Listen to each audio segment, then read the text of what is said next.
Praise the Lord. सबको जय मसीह की। मेरे प्यारे मसीह विश्वासी भाई बहनों, आप सब कैसे हैं? मेरा विश्वास है आप सब प्रभु यीशु मसीह में ब्लेस होंगे, सुरक्षित होंगे। आमीन, हालेलुया। तो आइए, आज का हमारा बाइबल वचन लिया गया है 1 पतरस अध्याय 3 आयत 13 से और 16 तक मैं आपके आगे पढ़ती। मेरे प्रियो, यहाँ बताया गया भलाई के बारे में कि हमें किस प्रकार से एक दूसरे के लिए भलाई करनी है। यदि आप चाहते हो तो इस वचन से परमेश्वर हमें सिखाता है। हालेलुया। यदि तुम भलाई करने के लिए उत्तेजित रहो तो तुम्हारी बुराई करने वाला कौन है?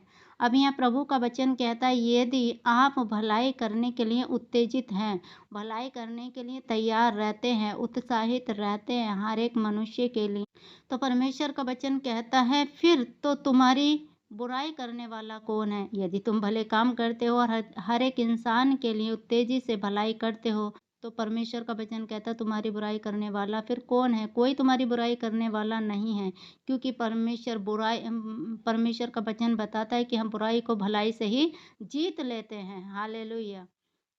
बुराई पर ही भलाई करके हम जयवंत को पा लेते हैं। तो परमेश्वर का वचन कहता है यदि तुम भलाई करने में उत्तेजित हो, भलाई करने में तैयार हो, तो तुम्हारी बुराई करने वाला फिर कौन है? हालेलुया। क्योंकि एक बुराई को भलाई से जीता जा सकता है।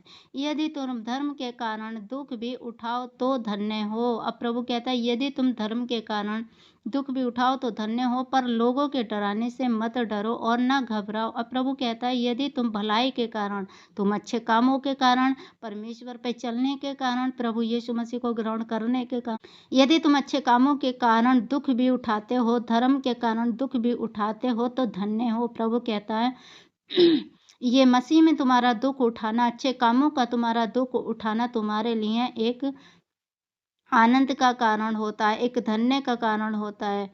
हालेलुया। पर लोगों के डराने से मत डरो। और परमेश्वर कहता है लोगों के डराने से मत डरो, लोगों के धमकाने से मत डरो। लोग आपको क्या बातें कहते हैं, आपको क्या सुनाते हैं, क्या डराते हैं, क्या किन बातों से आपको घबरा देते हैं, तो परमेश्वर कहता है कि लोगों से ना डरो और ना घबराओ, पर मसीह को प्रभु जानकर अपने मन में पवित्र समझो। जो कोई तुमसे तुम्हारी आशा के विषय में कुछ पूछे तो उसे उत्तर देने के लिए सर्वदा तैयार रहो, पर नम्रता और भय के साथ। हालेलुया।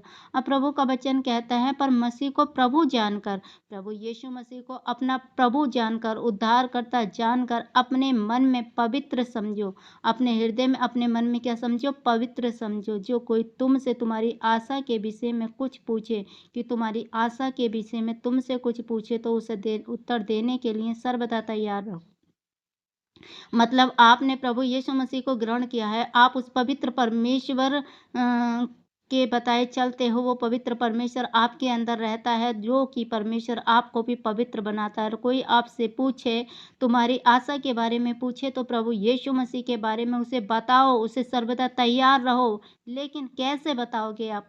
नम्रता के साथ, प्रेम के साथ, भय के साथ। आपके अंदर घमंड से भरा नहीं होना चाहिए, एक प्रेम से, एक आनंद से, एक नम्रता के साथ और एक परमेश्वर के भय रखते हुए उसे क्या करो? उसके विषय में हालेलुया बताओ। और विवेक भी शुद्ध रखो, और अपना क्या रखो? विवेक भी शुद्ध रखो, अपना मन भी शुद्ध रखो। जो तुम्हारा विवेक, तुम्हारा मन, तुम्हारी सोच, उसे भी क्या रखो? शुद्ध रखो। हालेलुया।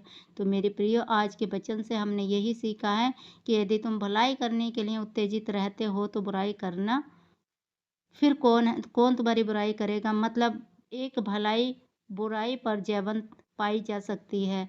एक बुराई को हमें भले कामों से जीता जा सकता है। और आज के वचन से हमने ये सीखा है यदि हमसे कोई पूछे तो हमें मसीह की बातों को बताने के लिए, यीशु के बारे में बताने के लिए तत्पर रहना है, लेकिन अपने आप में नम्रता रखकर, नम्रता के साथ, प्रेम के साथ, धीरज के साथ और परमेश्वर के भय के साथ। हालेलुया।